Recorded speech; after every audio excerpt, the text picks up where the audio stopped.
सखी सहेली।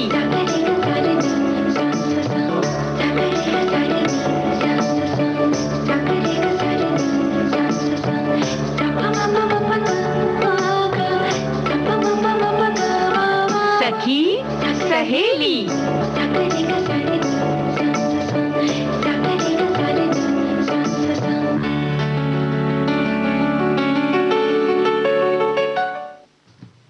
सभी सखियों सहेलियों को संगीता श्रीवास्तव और रेणु चतुर्वेदी का नमस्कार। भाई संगीता, जैसा है ना कि हम लोग जब सखियां इस समय कुछ ने कहा कल जैसे कि भाई ये चाय का समय हो गया, काढ़ा कहाँ है। तो बहुत सारी सखियां इस समय चाय बना रही होंगी, कुछ की तो पानी उबल रहा होगा, किसी ने दूध डाल लिया होगा और कुछ चाय की चुस्की ले रही होंगी, है ना? जी, और कुछ तो ऐसा सोच रही होंगी कि जल्दी जल्दी काम निपटाएं, बस और सखी सहेली सुनने के लिए बस बैठ जाएं। वैसे सखी सहेली सुनने के लिए काम आप करती रहें और सुनती रहें, तो उसका भी अपना मजा है। क्योंकि आज हम जो बातें करने जा रहे हैं उसमें हम बताना चाहेंगे कि क्रांतिकारी दुर्गा भाभी का जन्मदिन है, चूंकि तो हम उनको भी याद करेंगे। वहीं मिशनरी ऑफ चैरिटी, आप जानते हैं कि किस तरह से सामाजिक सेवा के कार्य कर रही है, उसके बारे में बताएंगे। और आज तो भाई आज का जो दिन है वो खास है ना जी, क्योंकि आज के मेहमान कार्यक्रम में आज हम लेकर आएंगे निर्माता निर्देशक विपुल शाह से एक बातचीत। और आज का दिन वैसे भी बहुत खास है। जी हाँ, ये तो बात हो गई कि हमारे अगले कार्यक्रम की बात, लेकिन हमारे अपने इस कार्यक्रम में यानी सखी सहेली में आज का दिन है जो गीत मंजरी के लिए है। तो गीत मंजरी में हम आज लेकर आ रहे हैं विषय फूल, क्योंकि ये पूरा सप्ताह जो है वो पर्यावरण के लिए है। हम समर्पित कर मतलब है विश्व समर्पित कर चुका है। तो किस तरह से हमारे फूल में क्या क्या महत्व है और फूल कैसे कैसे हैं, तो आज हमारी जो बगिया है ये कार्यक्रम की वो सजेगी फूलों से। जी, रंग बिरंगी है। तो दुर्गा भाभी के बारे में, जैसा कि हमारा जो पूरा इतिहास है काफी समृद्ध है क्रांतिकारियों के बारे में, तो बहुत सारे हमारे श्रोता जानते होंगे कि दुर्गा भाभी भारत के स्वतंत्रता संग्राम सेनानी में बहुत सहयोगी रहीं और भगवती चरण वर्मा की आप धर्मपत्नी, जो कि अब बहुत प्रसिद्ध क्रांतिकारी थे। जी, भगवती चरण बोहरा की धर्मपत्नी थी। और दुर्गा भाभी का जन्म 7 अक्टूबर सन 1902 को शहजादपुर ग्राम, जो अब कौशाम्बी जिला में आता है, तो यहाँ पंडित बाके बिहारी के यहाँ इनका जन्म हुआ। इनके पिता इलाहाबाद कलेक्ट्रेट में नाजिर थे। दुर्गा भाभी का विवाह अल्प आयु में ही क्रांतिकारी भगवती चरण बोहरा के साथ संपन्न हुआ था। तो पति की क्रांतिकारी भावनाओं का असर दुर्गा भाभी पर कुछ यूं था कि दोनों ही अंग्रेजों की दास्ता से देश को मुक्त कराने में जुट गए। बिल्कुल। और जब ऐसा होता है कि जीवन साथी या हमसफर और दोनों के विचारधाराएं अगर एक हों, तो किस तरह से एक एक मिलकर दो नहीं 11 हो जाते हैं। तो 1920 में दुर्गा भाभी और उनके पति दोनों ही देश की क्रांति में सक्रिय रूप से आ गए और 1923 के लगभग दुर्गा भाभी ने प्रभाकर की डिग्री हासिल की। और वहीं दोनों लोग यानी पति पत्नी, जैसा कि हम बार बार बता रहे हैं, भगवती चरण बोहरा जी और दुर्गा भाभी ने संगठनों में बहुत सक्रिय भूमिका निभाई और संगठनों के क्रियाकलापों की पूरी देखभाल की। फिर उसमें धन की व्यवस्था भी उन्होंने किया। चूंकि ये संपन्न परिवार से थे, तो उन्होंने बहुत खुले हाथ से खूब अच्छी तरह से धन दिया इस तरीके की क्रांतिकारी गतिविधियों में, देश को आजाद कराने में। जी, और इनके साथ बहुत सारे लोग भी थे, अन्य क्रांतिकारी भी थे। तो भगवती चरण बोहरा और भगत सिंह ने संयुक्त रूप से नौजवान भारत सभा का प्रारूप तैयार किया और रामचंद्र कपूर के साथ मिलकर इसकी स्थापना भी की। फिर सभी ने संयुक्त रूप से देश हित में कार्य करने की शपथ ली। भगवती चरण वर्मा के क्रांतिकारी गतिविधियों में 28 मई सन 1930 को भगवती चरण बोहरा जो थे वो शहीद हो गए और उसके बाद दुर्गा भाभी एक सक्रिय क्रांतिकारी की भूमिका निभाने लगी। उन्होंने कई बार अंग्रेजों के दांत खट्टे किए और फिर उन्हें क्रांतिकारी यशपाल और अन्य साथियों के साथ गिरफ्तार कर लिया गया। चंद्रशेखर आजाद की शहादत के समय भी दुर्गा भाभी साथ में थी। भगत सिंह और बटुकेश्वर दत्त, इन सभी की जब शहादत हो गई तो उसके बाद ये बिल्कुल अकेली पड़ गई।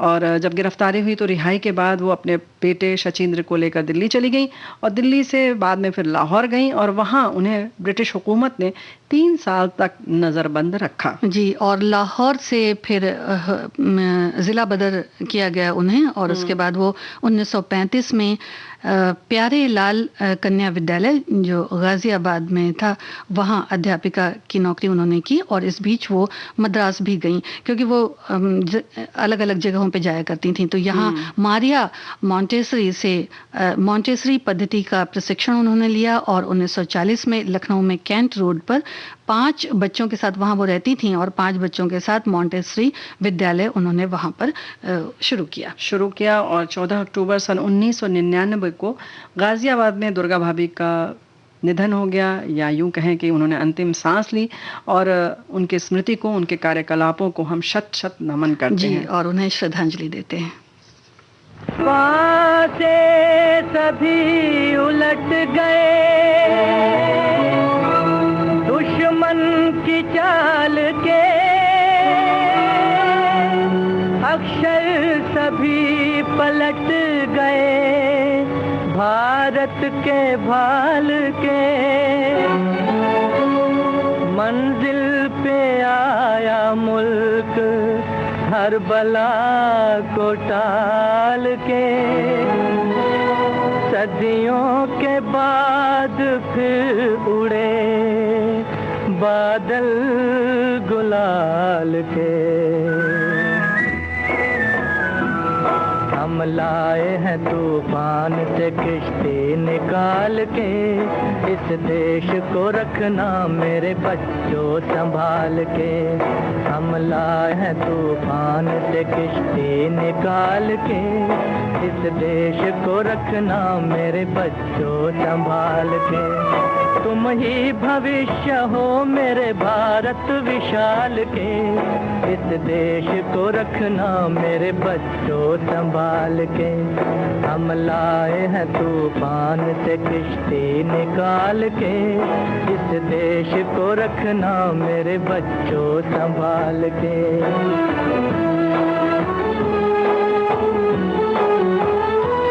देखो कहीं बर्बाद न होवे ये बगीचा,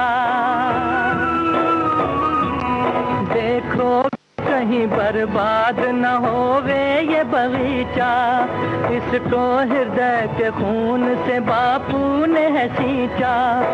रखा है ये चिराग शहीदों ने बाल के, इस देश को रखना मेरे बच्चों संभाल के।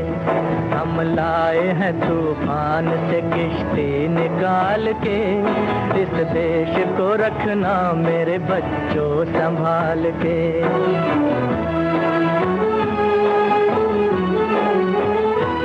दुनिया के दाव पेंच से रखना न वास्ता, दुनिया के दाव पेंच से रखना न वास्ता। मंजिल तुम्हारी दूर है, लंबा है रास्ता, भटका न दे कोई तुम्हें धोखे में डाल के। इस देश को रखना मेरे बच्चों संभाल के।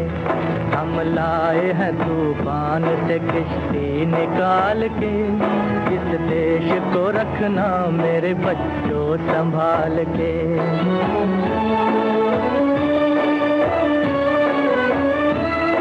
एटम बमों के जोर पे ऐठी है ये दुनिया, बारूद के एक ढेर पे बैठी है ये दुनिया।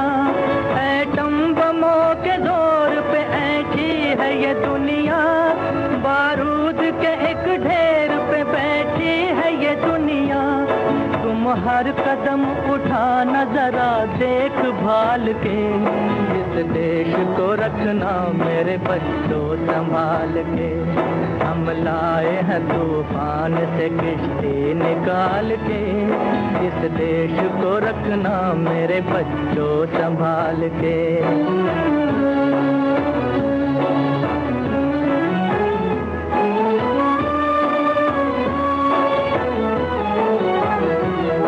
आराम की तुम भूल भुलैया में न भूलो, सपनों के हिंडोलों पे मगन हो के न झूलो। आराम की तुम भूल भुलैया में न भूलो, सपनों के हिंडोलों पे मगन हो के न झूलो। अब वक्त आ गया मेरे हंसते हुए फूलों, उठो छलांग मार के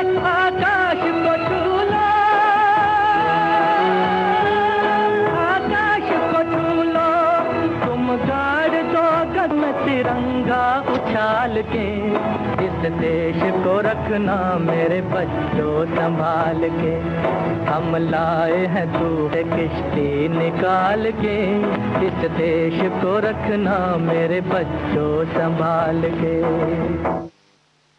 रेणु जी, हमारे देश में बहुत सारी स्वयंसेवी संस्थाएं काम करती हैं, लेकिन इनमें अगर हम देखें तो मिशनरीज ऑफ चैरिटी इसका बहुत अलग स्थान है, क्योंकि ये जुड़ी हुई है मदर टेरेसा से, जिनके बारे में पूरा विश्व जानता है। तो संत टेरेसा, जिन्हें हम मदर टेरेसा के नाम से जानते हैं, जिन्होंने अपना पूरा जीवन मानवता की सेवा में बिता दिया, इन्हें 7 अक्टूबर सन 1950 को वेटिकन से मिशनरीज ऑफ चैरिटी की स्थापना करने की इजाजत मिली, और आज ही के दिन यानी 7 अक्टूबर को मदर टेरेसा ने इसकी शुरुआत कोलकाता से की। जैसे आज हम कलकत्ता पहले आज कोलकाता कहते हैं, आज कोलकाता कहते हैं।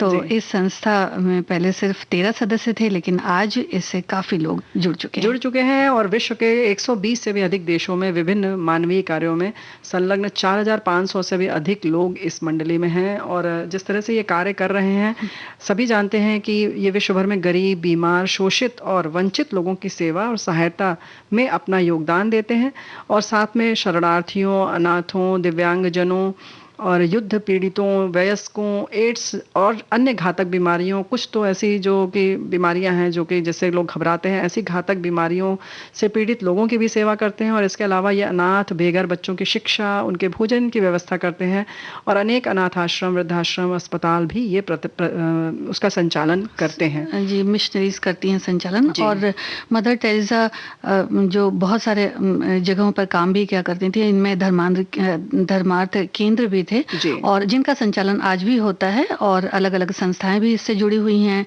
तो मदर टेरेसा को दुनिया के लिए शांति दूत भी कहते हैं, और मदर टेरेसा को 1979 यानी 1979 में नोबेल पुरस्कार से भी सम्मानित किया गया, जो विश्व का सबसे बड़ा सम्मानजनक पुरस्कार है, सेवा के लिए दिया गया। जी, और इसी तरह से 1980 में भारत रत्न दिया गया, 1994 में golden honour of the nation से नवाजा गया, और अल्बानिया में जन्मी मदर टेरेसा ने अपना जीवन ज्यादातर, हम सभी जानते हैं कि भारत में ही बिताया, और विश्व भर में अपनी सेवाएं दी मदर टेरेसा ने। और कहते हैं ना कि अक्सर ये होता है कि वो बिल्कुल भी घबराती नहीं थी कि किस धर्म का, किस जाति का, कहाँ का बंदा है, किस उम्र का है, वो बिल्कुल जुट जाती थी सेवा के लिए, और ज़रूरतमंदों की सेवा करना ही उनका जैसे धर्म था। और मतलब इस तरह से कैसे कोई कर सकता है। और सच बात तो यह है कि जिस तरह से उन्होंने किया, यूं ही नहीं उन्हें संत कहा जाने लगा। संत की उपाधि मिलना अपने आप में बहुत गौरव की बात है, और जिस तरीके का समर्पण और जो सेवा भाव था, वो इसके लिए कहना चाहिए कि बिल्कुल संत का जो सम्मान है वो खुद सम्मानित हुआ जब मदर टेरेसा को वो नाम दिया गया। तो हम उनको भी याद करते हैं, और कहीं ना कहीं अगर कोशिश करें कि हम क्या कर सकते हैं इस दिशा में, तो ये भी सोचें हम तब तक। और बीमारी तो एक चीज है ही है, साथ ही साथ कभी कभी ऐसा भी होता है कि मतलब कि स्तर भी जीवन यापन का काफी नीचे होता है रेणु जी, तो वो उससे भी हिचकती नहीं थी। हमेशा सामने से जाकर लोगों की सेवा करती थी, और इस तरह से एक के बाद एक लोग उनसे जुड़ते ही चले गए। तो इस तरह से जो मिशनरी थी उसका भी काम बहुत बढ़ता चला गया, और इससे जो हमारी नर्सेज हैं उनका भी बहुत इसमें सहयोग रहा। और इस तरह की दूसरी भी संस्थाएं हैं, तो मदर टेरेसा का योगदान तो बहुत ही अलग है।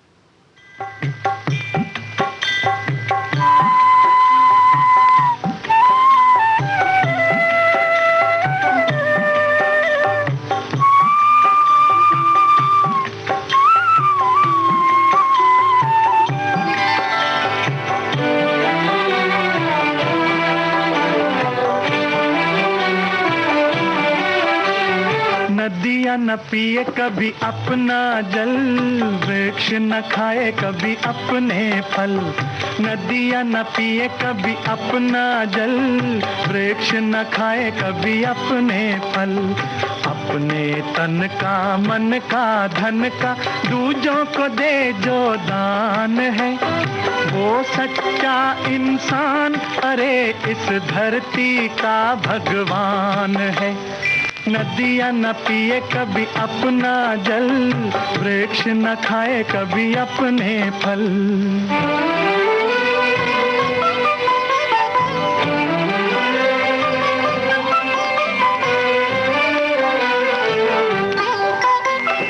अगर सजिश का अंग जले और दुनिया को मीठी सुवास दे, अगर सजिश का अंग जले और दुनिया को मीठी सुवास दे, दीपक सा उसका जीवन है जो दूजों को अपना प्रकाश दे, दूजों को अपना प्रकाश दे। धर्म है जिसका भगवत गीता, धर्म है जिसका भगवत गीता, सेवा ही वेद पुराण है, वो सच्चा इंसान अरे इस धरती का भगवान है।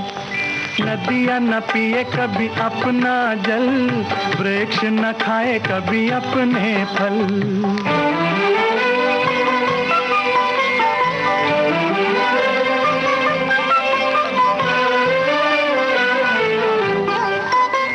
चाहे कोई गुणगान करे, चाहे करे निंदा कोई, चाहे कोई गुणगान करे, चाहे करे निंदा कोई, फूलों से कोई सत्कार करे या कांटे चुभो जाए कोई, कांटे चुभो जाए कोई।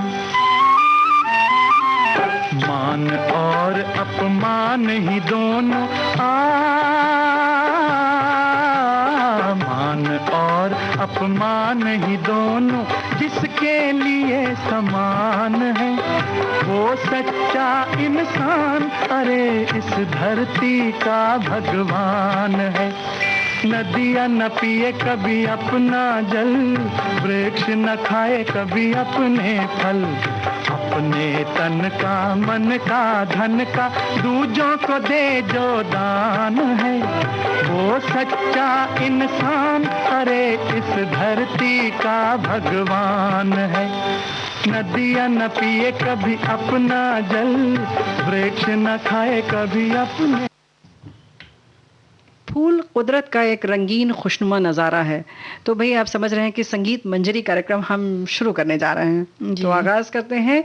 फूल कुदरत का एक रंगीन खुशनुमा नज़ारा है, सुगंध बिखेरते ये फूल जीवन को भी सुगंधित कर देते हैं। अगर फूल न होते कैसे अर्पित करता भगवान के चरणों में इन्हें, कैसे गुलदस्ता बनता इनके बिना, कैसे भेंट का एक माध्यम बनता अगर ये फूल न होता, अगर ये फूल न होता। फूल की अपनी महत्ता जिससे महकता संसार, देता सुगंध का एहसास, गमलों की शोभा बढ़ाते ये फूल, गमलों की शोभा बढ़ाते ये फूल, अब तो जीवन के अंग बन गए फूल। तो भाई प्राचीन काल से ही फूलों की महत्ता चली आ रही है और चली आ रही है जी। और फूल, उनके रंग, उनकी खुशबू हमारे इर्द गिर्द रहते हैं। और ज़िंदगी में यूं कह सकते हैं रेणु जी कि ये तो सांसों की तरह घुले हैं। तो प्राचीन काल से ही फूलों की उपयोगिता को दर्शाया गया है। आर्य कन्याएं प्राचीन काल में पुष्पों से श्रृंगार किया करती थीं। राजकुमारियों के स्वयंवर में भी पुष्पमाला का ही विधान था, जो आज भी वर वधू के पावन परिणय के अवसर में देखने को मिल जाता है। जी हाँ, और हमारे देश का राष्ट्रीय पुष्प, अगर पुष्प की बात हो रही है तो सभी को पता है कि कमल है, जिसका प्राचीन भारत के कल और यूं कह सकते हैं कि भारत की गाथाओं में और हमारे सारे सब जगहों पर, और ख़ास तौर से अगर हम अपने देखें आराध्य लोगों के भी हाथ में या उनके चरणों में कमल का फूल ही दिखता है। तो प्राचीन काल से ही चला आ रहा है। इसका एक विशेष महत्व है, हमारी संस्कृति का एक मांगलिक प्रतीक है ये। और कुछ फूल कृषि इकाई में भी बहुत खास स्थान रखते हैं। ऐसा नहीं कि सिर्फ आराध्य तक हैं, जैसे कि गुलाब और सूरजमुखी। पाषाण काल से लेकर आज तक फूलों का चित्रकारी में विशेष महत्व रहा है। अगर हम गुफाओं को देखें, जैसे अजंता एलोरा या और भी कहीं पर भी अगर हम देखें, यहाँ तक कि ताजमहल की दीवारों पर भी देखें, तो बहुत दीवारों पर अलग अलग तरीके के फूल बनाए गए हैं और उनके विन्यास पर विशेष ध्यान रखा गया है। बिल्कुल अलग अलग तरह की पत्तियां, अलग अलग के तरह के फूल उकेरे गए हैं। ऐतिहासिक धरोहरों में भी देखा गया है और उनमें बहुत सुंदर रंग भरे गए हैं। रंग बिरंगे फूलों को और चित्रकारी को भारत के तमाम राजवंशों ने भी इस कला को खूब आश्रय दिया, प्रश्रय दिया और गुप्त काल को कला की दृष्टि से स्वर्ण युग माना युग जाता कहते है। हैं जी। और फूलों की अगर बात करते हैं या कलाकृतियों की बात करते हैं रेणु जी, तो रंग तो बाद में आए, लेकिन जब फूलों को बनाया जाता था या जब चित्रकारी की जाती थी, तो आज भी काले और सफेद से अगर किया जाता है, फूल बनाया जाता है, तो वो फूल भी बहुत अच्छे लगते हैं जी। ये बात तो है जी। और कागज के भी होते हैं, तो हस्तशिल्प कला में अगर देखें तो भी फूलों को बड़ी कलात्मकता से गढ़ा जाता है। और हमारी सखियों की अगर हम बात करें तो खास तौर से वो किस तरह से अपने शॉल, अपने स्वेटर में या अपने कपड़ों पर किस तरह से उसमें कढ़ाई करती हैं, चित्रकारी करती हैं और अपनी रचनात्मकता दिखाती हैं। और वैसे तो देखा जाए तो संगीता की हमारे जो फर्नीचर होते हैं, चाहे वो लकड़ी के हों या स्टील के हों या लोहे के हों, उनमें भी बड़ी खूबसूरत कलाकारी की जाती है और उसमें भी फूलों का विशेष महत्व होता है। लेकिन जो हम वस्त्रों की बात करें तो उसमें जो चित्रकारी की जाती है और जो फूल बनाए जाते हैं, उनमें रंगों का जो संयोजन होता है वो बहुत खूबसूरत होता है। हाथी दांत से बने हुए सुंदर सुंदर जो सजावट की चीज़ें होती हैं, उनमें बड़ी खूबसूरती से उकेरा जाता है। और फिर अगर बात आती है गहनों की, आभूषणों की, तो उसमें जो फूल की आकृति होती है और उसमें जो उसका आयाम दिखता है, अलग अलग उभर के आता है, उसकी खूबसूरती अलग ही होती है। तो हम ये कह सकते हैं कि जब फूल की बात छिड़ती है तो हर तरफ फूल ही फूल दिखने लगते हैं।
मिलते हैं, मिल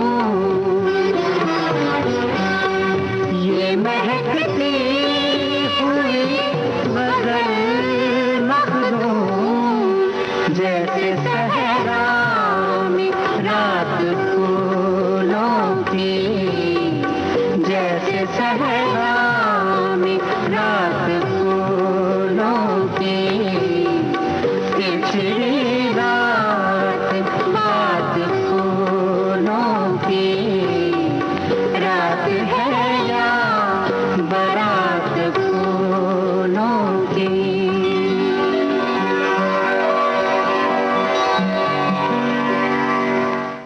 देखिए, शायर भी लिखते हैं और फूलों के गजरे हो या फूलों का गुलदस्ता हो तो ये देने और लेने का प्रचलन तो हमारे यहाँ है ही है, भेंट किया जाता है एक दूसरे को। और सभी जानते हैं कि राजा महाराजा फूलों में जो गुलाब होता था उसे बहुत ज़्यादा पसंद करते थे। हर श्रृंगार का फूल खूबसूरत बहुत होता है, रात की रानी हो, चमेली हो, इनकी खुशबू किसी को भी अपना दीवाना बना लेती है। डालिया भी एक तरह का बड़ा ही सुंदर फूल है। ट्यूलिप, ब्लूबेल, अपराजिता, अबोली, अमलतास, गुले अशरफी भी जिसे कहते हैं, चंपा, कनेर, नील कमल, जो कमल गुलाबी भी होता है और नीला भी होता है, रंग जो गुल मेहंदी का फूल है वो, उसके भी बहुत सारे रंग होते हैं। गुलमोहर और मधुमालती के फूल को तो सभी पहचानते हैं, जो उस तरह थोड़ा सा गुलाबी रंग का होता है। तो बहुत तरह के फूल होते हैं। अगर बहुत तरह के फूलों की बात आए तो हम एक बार फिर फूलों की वादियों को याद करते हैं, यानी कश्मीर की, जहाँ पर शिकारे पर ढेर सारे फूल, तरह तरह के फूल लेकर बेचे जाते हैं और वहाँ पर हम आप कभी भी उसमें ख़रीद सकते हैं। एक झील पर बैठ के फूल को ख़रीदना और देखना अपने आप में एक आनंददायक एहसास होता है। वहाँ पर बहुत सारे ऐसे बाग बगीचे हैं जिनका कि नाम भी कुछ इस तरीके का है, निशात बाग है, शालीमार है, गुलमर्ग है, ऐसे ऐसे जो बगीचे हैं वहाँ पर वो कई कई चरणों में बने हुए हैं। और एक चीज़ याद आती है रेणु जी, आपने भी देखा होगा कि जो शिकारे पे रखकर फूल बेचती हैं वो सखियां ही होती हैं ज़्यादातर। बिल्कुल बिल्कुल जी बिल्कुल। और वो भी बड़ी खूबसूरती से, बड़े प्यार से बेचती हैं, लेकर घूमती रहती हैं, बड़ा अच्छा लगता है, एक अलग दिलकश नज़ारा होता है वहाँ पर। और गुलाब की अगर बात करें कश्मीर में, अगर हम देखें तो जैसे लगता है कि चोली दामन का साथ है गुलाब के साथ, तो ऐसे गुलाब वहाँ पर उगता है जिसको कि हम यहाँ पर बड़ी सहेज संभाल के उगाते हैं। वहाँ पर ऐसे एक एक फूल में एक एक डाली पर ऐसा लगता है कि वो खुद अपनी खुशी से मतलब खिल गए हैं और झूम रहे हैं। जैसे एकदम उसके ऊपर आप शिखर पर पहुंचेंगी, डाली के पेड़ अगर लगा है गुलाब का, झाड़ी जिसको कह लें, उसमें एक साथ 6-7 फूल और ऐसे ऐसे खुशनुमा रंग होते हैं कि बस देखते ही बनता है। इनका रंग, इनकी खुशबू, इनकी बनावट अपने आप में बहुत खूबसूरत होती है। तरह तरह के फूल होते हैं लेकिन फिर भी वहाँ गुलाब देखने लायक होता है। और इन्हें जीवनदायी भी कह सकते हैं क्योंकि फूलों में सुंदरता, खुशबू और तो होती ही है, साथ साथ औषधीय गुण भी होते हैं।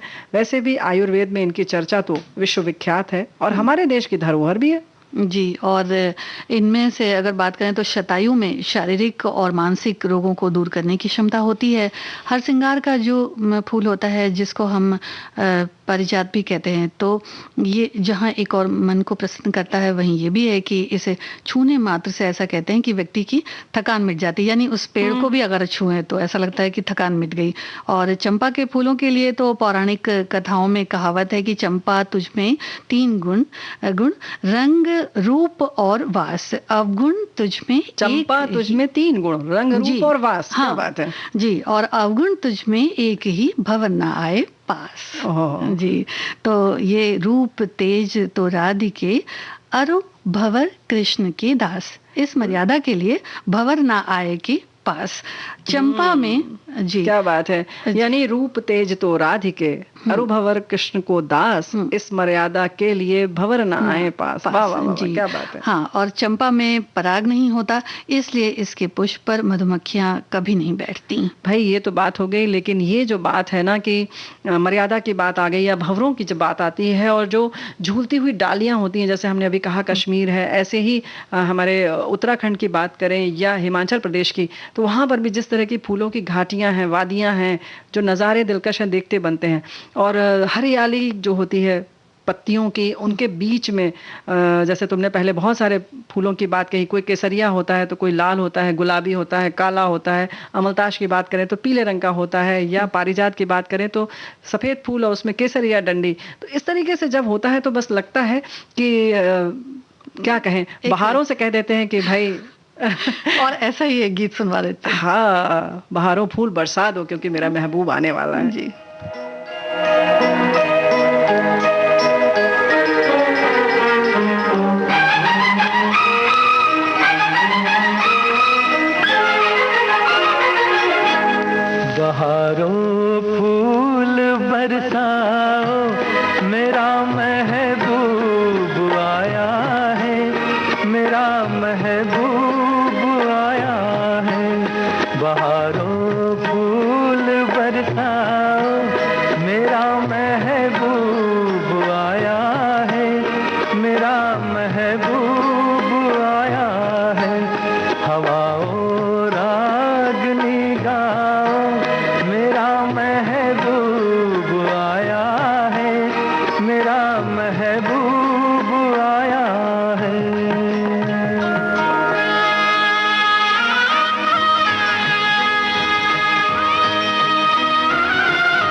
काजल लगा इन प्यारी आँखों में। सितारों मांग भर जाओ, मेरा महबूब आया है, मेरा महबूब आया है। बहारों फूल बरसाओ, मेरा महबूब आया है, मेरा महबूब आया है।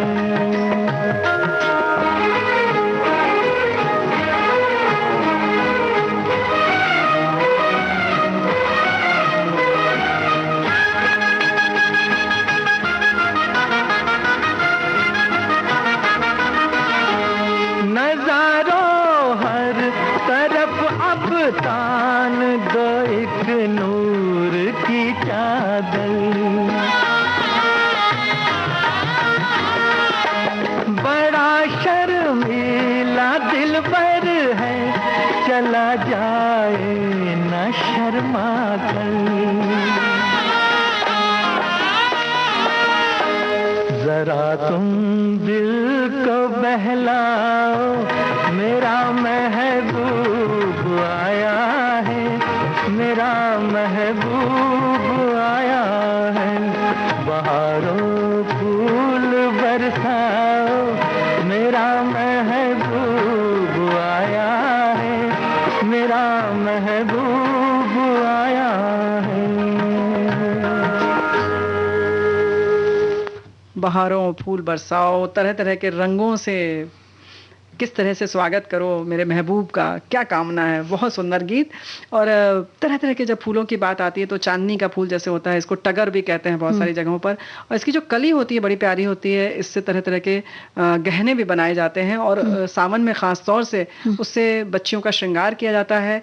और केवल बच्चियों का नहीं, बल्कि जैसे किसी बिटिया की शादी तय हुई है तो उसके होने वाले ससुराल के जो लोग होते हैं वो उसका श्रृंगार करवाते हैं अगर सावन पड़ता है तो। और अगर शादी हो गई है तो अपने घर में बहू रानी अगर आई हैं और पहला सावन जब पड़ता है तब भी इस टगर की जो कलियां होती हैं या जो चांदनी का जो फूल होता है, इसकी कलियां जो हैं वो ज़्यादा जल्दी मुरझाती नहीं हैं, इसलिए उनको पिरो पिरो कर वेणी बनाई जाती है, चोटी बनाई जाती है, हाथ और बाजू बंद, गले का करधनी, ये सारी चीज़ें बनाकर और पहले जूड़े के पूरा जाल बनाया जाता था और इस तरह से बड़ी खूबसूरती से सजाया जाता है। तो हमारे देश में एक बड़ी खूबसूरत सी ये परंपरा है। तो आपको रेणु जी नहीं लगता है कि जिस तरह से इस तरह त्योहार आते हैं, मौसम आता है तो उस तरह के फूल भी आते चले जाते हैं? बिल्कुल आते हैं, और टगर तो बहुत आसानी से मिल जाता है। तो ये इसलिए याद आ गया क्योंकि जब बहारों फूल बरसाओं की बात आई तो ये जो है हमारे यहाँ केवल बच्चियां नहीं, लड़कों को भी जब छोटे होते हैं तो सजाया जाता है और इस तरीके की परंपरा है। इससे क्या होता है कि हमारे घर में जो हमारी सखियां सहेलियां हैं उनकी भी रचनात्मकता सामने आती है और बड़ा बहुत ही खूबसूरत लगता है। कहीं कहीं मंदिरों में देवी देवताओं का भी श्रृंगार करवाया जाता है। और इसी तरह से जब सफेद फूलों की बात चली है तो अगस्त का फूल जो सफेद और गुलाबी रंग का भी लेकिन होता है, इसके फूल, फल, पत्ते, जड़ और छाल सभी प्रयोग में आते हैं। और इसमें iron, vitamin, protein, calcium, carbohydrate होता है, यानी औषधीय गुण बहुत ज़्यादा होते हैं। सदाफूली या नैन तारा का फूल जो जामुनी और सफ़ेद रंग का होता है वो मधुमेह या डायबिटीज़ के रोग में काम आता है। अमलताज के फूल में कहते हैं कि जो है बहुत ही ज़्यादा मतलब उसमें गुण होते हैं, इसीलिए इसको आयुर्वेद में स्वर्ण वृक्ष भी कहते हैं। ये पीले सुंदर रंग के फूल जो होते हैं, इसमें इसका गूदा जो होता है वो पथरी, मधुमेह और दमे की दवा के लिए इस्तेमाल किया जाता है। जी, और इन्हीं फूलों के साथ साथ अगर देखा जाए तो गेंदे का जो फूल होता है उसका भी बहुत उपयोग होता है। केवड़ा का फूल हो गया, कनेर हो गया, गुड़हल हो गया। गुड़हल के फूल की तो सभी लोग जानते हैं कि ये कितना फायदेमंद होता है। जबा कुसुम जो है वो तेल में डाला जाता है और लाल रंग का होता है, सभी जानते हैं। जी, उसमें फोटो भी बनी रहती है। तो गुड़हल में विटामिन सी होता है और ये हेयर कंडीशनर के लिए बहुत अच्छा काम करता है। यानी कि अगर इसकी पत्तियों को अगर पीस लें या फूल की पत्तियों को भी अगर पीस लें, फूल को पीस लें और फिर बालों में उसको लगाएं और कुछ समय तक छोड़कर फिर धो लें तो कंडीशनर का काम करता है। कफ और गले की जो खराश है और सिर और त्वचा के लिए इस्तेमाल किया जाता है। फूलों के बारे में जानकारी ज़रूर रखनी चाहिए क्योंकि कई फूल बहुत बार ऐसा भी होता है कि हानिकारक होते हैं रेणु जी। और हमारे देश में त्योहारों पर भी देखिए सजावट के लिए फूलों का इस्तेमाल होता है। तो शुभ, जैसा कि मैंने अभी बताया कि जिस तरह से देखा जाए तो जैसे त्योहार आते हैं वैसे मौसम आते हैं तो वैसे सुंदर सुंदर फूल भी आने लगते हैं। तो शुभ कार्यों में फिर फूलों की कमी भी नहीं होती है। और घर के दरवाजे पर जो एक खास गेंदे का फूल होता है, आम की पत्ती लगाते हैं, जौ लगाते हैं, उनकी बालियों को सजाकर तोरण बनाते हैं और इसको भी बड़ा शुभ माना जाता है। तो कहने का मतलब है कि शादी ब्याह और पूजा पाठ सभी में इस्तेमाल किए जाते हैं, फूलों का उपयोग होता है। बिल्कुल। और केवल शादी ब्याह में खास तौर से, जैसे हमने पहले भी गेंदे के फूल का इसीलिए जिक्र नहीं किया था क्योंकि गेंदे के फूल से जो सजावट होती है ये भी जल्दी मुरझाता नहीं है, ज़्यादा दिन चलता है, तो इसकी सजावट ज़्यादा की जाती है। और जैसे अभी त्यौहार भी आने वाले हैं, दशहरा, दीपावली, सब दुकानें भी लोग सजाते हैं इसमें। जब तरह तरह से हम इसका इस्तेमाल तो करते ही हैं, इसके बाद ही जाहिर है कि जब आदमी की ज़रूरत बढ़ती है तो व्यवसाय भी उसी तरह से हो जाता है और कृषि और खेती भी इसी तरह से की जाती है। इनका रख रखाव भी बड़े ध्यान से किया जाता है क्योंकि ये कहीं फूल तो वैसे भी कहते हैं बड़े नाजुक होते हैं। और ख़ास तौर से जब अगर फूलों की नाजुकता की बात आती है तो चमेली का जो फूल है, हम देखो लेके भी आए हैं ये अभी बगीचे से। अरे वाह, 4-5 पत्तियां हैं और इतना नाजुक होता है कि अगर आपने 2 बार पकड़ा, अभी देखा है जी, अगर आपने इसको 2 बार घुमा दिया तो ये मुरझा सा जाता है। और खूबसूरत इसकी जो खुशबू है वो इतनी भीनी भीनी होती है कि क्या बात है। और जब चमेली के फूल की बात होती है तो लगता नहीं है कि किसी बिटिया का नाम रख दे। जी बिल्कुल। तो भाई चमेली नाम तो पहले बहुत प्रचलित था।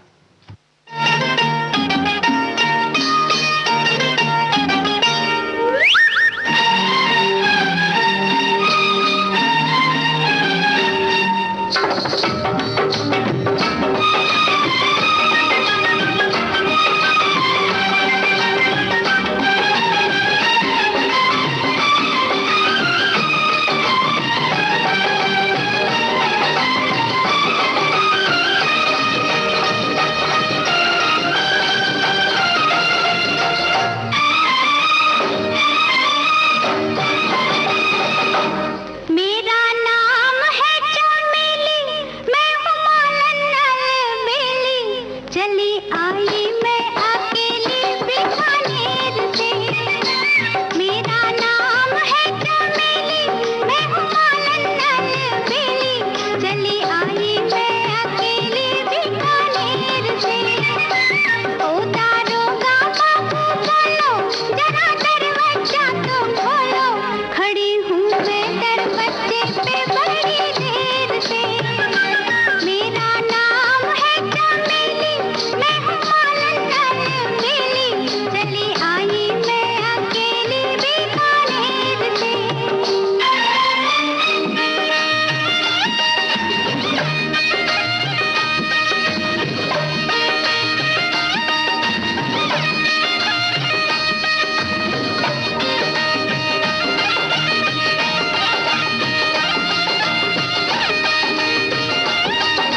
जी, मालने हैं और माली हैं, बाग है, बगीचे हैं, तो उपयोगिता तो है ही है।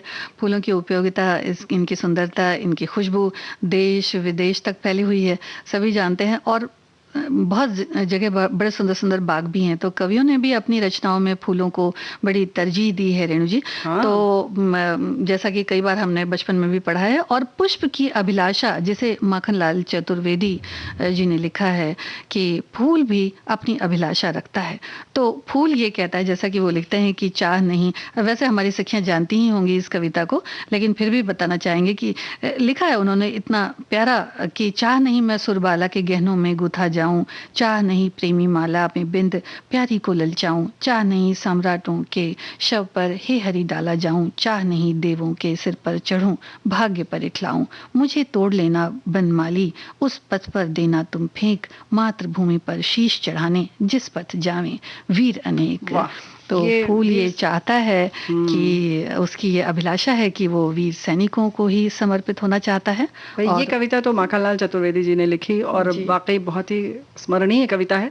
लेकिन हमारे जो श्रोता हैं, हमारे दोस्त हैं जो फेसबुक के माध्यम से जुड़े हुए हैं, ये भी भाई कमाल है, बहुत सी सुंदर पंक्ति लिखकर भेजी है संगीता। हमारे एक दोस्त लिखकर भेजते हैं, कितने सहज हो, कितने सुकोमल हो, महकती खुशबू का भंडार हो, ऋतुराज बसंत के आगमन का आगाज हो, ऋतुराज बसंत के आगमन का आगाज हो, सच में कितने अनुपम हो, अतुलनीय हो, हर दिशा में हर दशा में मुस्काना तुम्हारा काम है, शायद इसीलिए पुष्प और फूल तुम्हारे नाम हैं, कांटों में खिलते हो, विपरीत परिस्थितियों में भी निखरते हो, तुम्हें अपने से जुदा होने का दर्द सहन नहीं हो पाता, इसीलिए पल भर में मुरझा जाते हो, इसीलिए पल भर में मुरझा जाते हो, सच में इसीलिए ही जग को भाते हो, प्यारे फूल तुम कहलाते हो, अपार मधु का तुम भंडार हो, ऋतुओं का तुम श्रृंगार हो, विविध रंगों का तुम संयोग हो, मैं नतमस्तक होकर कहता हूँ, मैं नतमस्तक होकर कहता हूँ, तुम जगत की आशाओं का आधार हो, सच में तुम कितने प्यारे फूल हो, तुम कितने प्यारे फूल हो। तो ये फूलों के प्रति प्रेम ही है रेणु जी। जी हाँ, और हमारी एक सहेली कहती है कि भाई हमारे तो आसपास सिर्फ और सिर्फ गुलाब हमने लगा रखा है, हमारी कमजोरी है गुलाब का फूल, तो भाई ये तो अपनी पसंद है। और उसके बाद लिखती है हाइबिस्कस का भी हमारे पास है। तो वैसे हमने भी पहले कहा ना कि किस तरह से हमें ये जो है, चाहे वो गुड़हल हो चाहे गेंदा हो, कितना अच्छा लगता है। तो सबकी अपनी अपनी मर्जी है, तो सब अपने अपने ढंग से फूल लगाते हैं, लेकिन हमारे लिए बहुत ज़रूरी है कि हम इनको बहुत प्यार करें। और ख़ास तौर से फूलों के लिए जब समझदार हैं बच्चे, जब ख़ास तौर से बच्चों में ये संस्कार डालें कि किस तरह से उनको वो चित्रकला में, अपने कलाओं में उकेर सकते हैं और उनसे प्यार कर सकते हैं। और जब प्यार करेंगे तो जाहिर है कि उन पौधों को भी सहेजेंगे जिन पर फूल उगते हैं, है ना जी। और बनाते भी फूल हैं बच्चे, बड़े प्रेम से उसकी चित्रकारी करते हैं, रंग भरते हैं। और आपको याद होगा कि कागज के भी फूल काट काट करके हम लोग बनाया करते थे। क्या बात है, बनाया करते थे, हम तो अभी भी बनाते हैं। जी, और उनमें भी रंग भरा करते थे। खास करके इसमें सबसे ज्यादा पसंद होती थी कि कमल का फूल लोग बहुत बनाया करते थे। देखिए फूलों में भी ऐसा होता है कि वो कुछ ना कुछ संदेश हमें देते हैं। गुलाब का फूल देखिए हमेशा कांटों में ही खिलता है, तो दर्द लेकिन एक बात है संगीता, जब बचपन की बात कही ना, तो वो क्रेप पेपर वाले जो सिखाते थे, कभी कभी आ जाते थे हम लोग क्या स्पेशल कक्षा लेने, और उसकी वो तरह तरह की सिखाते थे क्राफ्ट में, तो वो बड़ी आसानी से बना लेते थे। और जब हम कोशिश करते थे तो वो हमेशा बिखर ही जाता था। तो कुछ इसी तरह से होता था, जैसे हमारे एक मित्र ने लिखकर भेजा है। जब हम छोटे थे स्कूल में जाते थे तो ड्राइंग का जब पेपर होता था तो हम ड्राइंग में कागज़ों के फूल ज़रूर बनाया करते थे, और हमारी मम्मी भी ज़रूर बना कर देती थी। खुशबू नहीं थी पर बहुत सुंदर लगते थे। और एक गाना है, रंग ले आएंगे रूप ले आएंगे कागज़ के फूल, खुशबू कहाँ से आए। तो बात तो बिल्कुल सही है कि रंग तो मिल जाएगा, सब कुछ हो जाएगा, लेकिन खुशबू नहीं मिलेगी। तो ये प्रकृति का चमत्कार ही है, हमें करिश्मा ही लगता है ना कि किस तरह से अलग अलग फूलों में अलग अलग एक अलग तरीके की खुशबू समाहित है। और सबके मन को ये भाता है, लोग यादों में बड़ी फूलों को संजोते हैं, इनकी कोमलता, इनकी सुंदरता, यही तो इनका प्रतीक है। और कई बार तो ऐसा होता है रेणु जी कि कभी कभी अपना भी मन होता है कि अरे काश इन फूलों की तरह हम भी सुंदर दिखते, ऐसा बिल्कुल। और क्योंकि उनमें इतनी कोमलता होती है, इतने सुंदर लगते हैं, इस तरह से आकर्षित करते हैं, तो ऐसा लगता है कि काश हम भी फूल ही होते तो कितना अच्छा था। तो देखिए कुछ ऐसा ही गीत सुनवाते हैं अपनी सखियों को। बिल्कुल।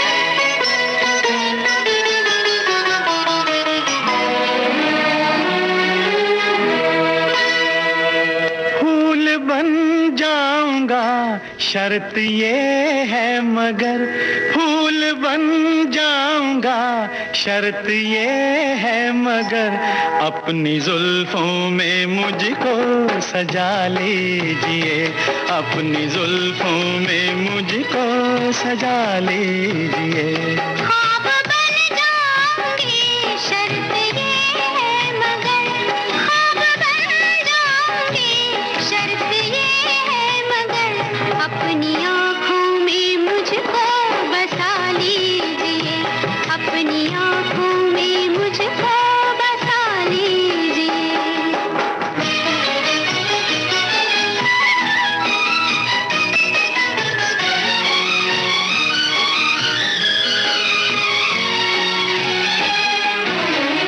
कभी कभी सोचूं कि तुम मेरे क्या हो, कभी कभी सोचूं कि तुम मेरे क्या हो, दर्द हो दिल का,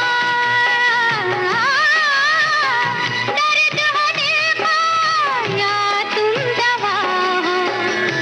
दर्द बन जाऊंगा, शर्त ये है मगर दर्द बन जाऊंगा, शर्त ये है मगर दर्द दिल की मुझी से दवा लीजिए, दर्द दिल की मुझी से दवा लीजिए। ख्वाब बन जाऊंगी, शर्त ये है मगर अपनी आँखों में मुझको बसा लीजिए, अपनी आँखों में मुझको बसा लीजिए।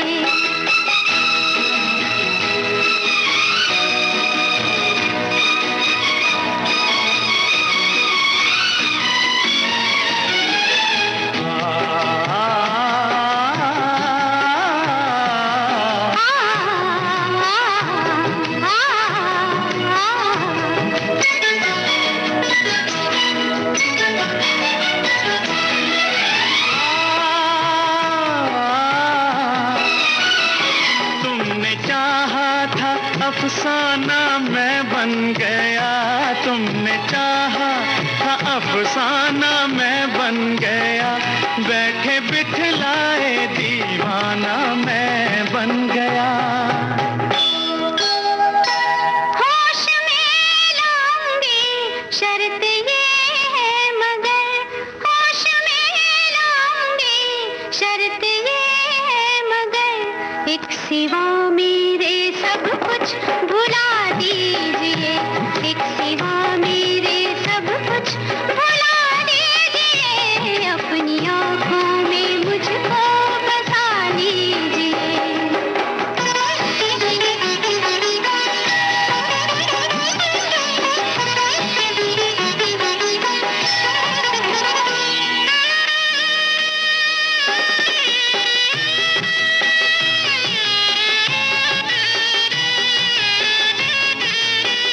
दुनिया में मेरी जो तुम ही न आते, दुनिया में मेरी जो तुम ही न आते, गीत हमारे, गीत हमारे सितारे न गाते। गीत बन जाऊंगा, शर्त ये है मगर गीत बन जाऊंगा, शर्त ये है मगर अपने होठों पे मुझको जगह दीजिए, अपने होठों पे मुझको जगह दीजिए। ख्वाब बन जाऊंगी, शर्त ये है मगर अपनी आँखों में मुझको बसा लीजिए, अपनी आँखों में मुझको बसा लीजिए। क्या बात है, सबकी अपनी अपनी कामना होती है, तो किसी की ये भी कामना हो सकती है। बहुत खूबसूरत। और हमारे एक मित्र लेकर भेज रहे हैं कि जैसे नदी अपना जल पीती नहीं, वृक्ष अपने फल खाते नहीं, वैसे ही अपना जीवन भी दूसरों के लिए है। सच ही कहा है, चैरिटी बिगिंस फ्रॉम होम। जिंदगी को लंबाई से नहीं बल्कि गहराई से नापना चाहिए। ये बहुत बड़ी बात कही है। जी, और देखिए हम अभी बात कर रहे थे कि हमारी सखियां बिल्कुल चाय की चुस्की ले रही होंगी और हाँ, सखी फिर से, क्या हो गया? लेकिन ये देखिए ये हमारे पास एक मैसेज आ गया।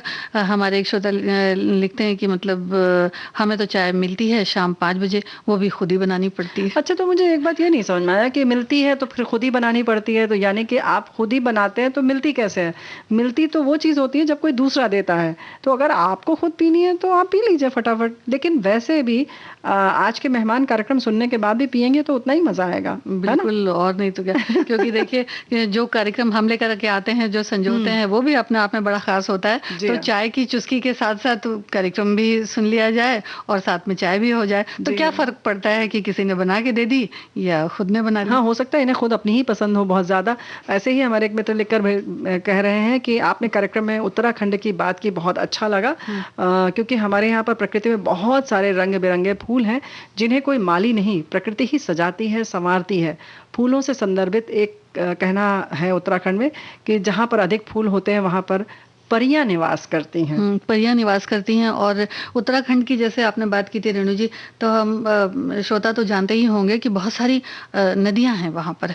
तो खासकर जब ये फूलों की खेती वगैरह होती है या फूलों की इतनी सारे मतलब बाग बगीचे लगाए जाते हैं, गंगा जी के किनारे बड़ी सुंदर खेती होती है इसकी फूलों की। तो जब फूल घर में आंगन में खिलें या कहीं भी खिलें तो मन को तो लुभाते हैं ही हैं। और बगिया हो या वाटिका हो, इसमें सुंदर फूल खिलें, खुशहाली का वातावरण हो, प्रकृति का ये एक कह सकते हैं कि रंग है जो सभी बिल्कुल, को अगर हम लुभाता उत्तराखंड की है। जैसे इन्होंने कहा कि वादियां हैं, वैसे ही जैसे परियां निवास करती हैं, इसीलिए शायद कहते हैं कि अगर पृथ्वी पर कहीं स्वर्ग है तो वो कश्मीर में ही है। कश्मीर को कहते हैं यही है, यही है। तो पृथ्वी का स्वर्ग है क्योंकि जाहिर है कि वहाँ बहुत सारे फूल हैं। जी, और वहाँ के जो बहुत सारे गार्डन हैं जिनकी हमने पहले बात की, निषाद बाग है या शालीमार है, इनको वर्ल्ड हेरिटेज में ले लिया गया है ना? और इनके साथ साथ दूसरे और भी बाग बगीचे हैं जैसे? जो समय समय पर चाहे तो हमारे प्राचीन काल में जैसा कि हमने बात की, गुप्त काल में भी ऐसा था, तो मुगल गार्डन भी इसमें खास है। और इसको जो इस तरह से फूलों को लगाया गया है कि ये पर्शियन गार्डन के तर्ज पर बनाया गया है। और कश्मीर में तो जो निषाद बाग और शालीमार बाग है तो वो तो डल झील के किनारे बड़ा ही सुंदर है, क्योंकि वो मिट्टी भी काम आती है उसके, और वहाँ की प्रकृति भी कुछ इसी तरह की है। और ट्यूलिप गार्डन है पिंजौर का, यादवेंद्र गार्डन है, रानीखेत का बाग है, चंडीगढ़ का रॉक गार्डन बहुत प्रसिद्ध है जी। और वृंदावन गार्डन मैसूर का, जो मैसूर में है, ऊटी का बोटानिकल गार्डन भी है जो कहते हैं कि 40 एकड़ यानी कि बहुत बड़े एरिया में है, विकसित है जी। बेंगलुरु का लाल बाग गार्डन है। तो ये कुछ इस तरह के खास गार्डन हैं। और वैसे तो बाकी भी बहुत सारी जगह हैं जहाँ फूलों को इस तरह से देखभाल की जाती है, फूलों को उगाया जाता है या इनको व्यवसाय के तरीके से लिया जाता है। तो एक फूलों की कह सकते हैं कि बहुत सारे गार्डन ऐसे हैं जिसमें पंक्तिबद्ध तरीके से ऐसा लगता है कि जैसे चादरें बिल्कुल बिछी हैं। हाँ, तो जाहिर है कि जब अगर हम कोई भी बगीचा बनाते हैं या कोई बागबान बनाते हैं तो उसमें कुछ इसी तरह से सजावट की जाती है कि बड़े पौधे हों, फिर उनके आगे छोटे हों, उनसे और छोटे हों, और जहाँ रंग बिरंगे फूल होते हैं वहीं पर रंग बिरंगी तितलियां आती हैं और बहुत खूबसूरत नज़ारा हो जाता है। और प्रकृति को तो हम कोई ना कोई, जैसे कहा कि फूल तो संदेश देते ही हैं। और ये तो बात है कि कांटों के साथ खिलते हैं, लेकिन वहीं मुगले आजम फिल्म की वो भी लाइनें याद आती हैं कि जैसे कि मधुबाला ने कहा कि जब उन्होंने कहा कि आपके हक में सिर्फ ये कांटे आए हैं, तो बोले कांटों को मुरझाने का हक नहीं होता। तो एक ये भी है कि किस तरह से हम चीज़ों को सकारात्मक रूप से लेते हैं कि फूल तो मुरझा जाते हैं लेकिन कांटों को मुरझाने का हक नहीं होता है, और वो हमेशा वैसे ही रहते हैं जैसे कि बनते हैं, वैसे ही बने रहते हैं। तो कुछ ऐसी ही बातें हैं और हम इसी तरह से कार्यक्रम को लेकर आते रहेंगे आपके पास। सखी सहेली में जो बातें हैं, एक बात और हम बताना चाहते हैं संगीता कि शुक्रवार को हमने एक खास नियोजन किया है कि शुक्रवार को हम एक पहेली कार्यक्रम के शुरू में पूछेंगे और उस कार्यक्रम में उनको जवाब देना होगा हमारी सखियों को। जैसे कि कल हमने कहा था कि मुट्ठी भर राई सारे खेत में बिखराई, वैसे चूंकि तारों पर बात थी तो हमारी सखियां समझ गई थी उसी वक्त, लेकिन कुछ इस तरीके की बातें हम लेकर आते रहेंगे और जानकारियां तो हम देते ही हैं। और फूलों की जो बात है वो तो गीत मंजरी में आज हमने की, लेकिन चैरिटी की जो बात की थी कि कोई भी समाज सेवा की बात है तो आप अपने आसपास देखें कम से कम आप ऐसी जगहों पर लोगों को पहुंचा तो सकते हैं जहां उनकी कुछ मदद हो सके, या सड़क पर कोई आपको दिखता है या आसपास आपको लगता है कि नहीं इसको यहाँ इस वक्त नहीं होना चाहिए था या बहुत दिनों से भटक रहा है रास्ता, तो आप कुछ उसे सही गंतव्य पर पहुंचा दें। जी, तो ये तो अपनी चाह होती है रणजी, कि किस तरह से हम आगे बढ़कर कुछ करना चाहते हैं समाज के लिए, है ना। और देखिए वक्त भी पूरा हुआ चला है, तो हाँ, लेकिन वक्त तो पूरा हो गया, लेकिन फिर हम अपनी सखियों से बार बार यही कहेंगे, बहुत दिन हो गए, कि मास्क जरूर लगाएं और जो सामाजिक दूरी है उसका पालन करें, और बार बार हाथ को साफ रखें, साफ सफाई का पूरा ख्याल रखें, स्वस्थ रहें, प्रसन्न रहें। और इसी तरह से सोमवार से शुक्रवार तक 3 बजे से सखी सहेली कार्यक्रम सुनती रहें। जरूर सुने। तो सभी सखियों से लेते हैं इजाजत। सभी सखियों को संगीता श्रीवास्तव और रेणु चतुर्वेदी का नमस्कार। नमस्कार।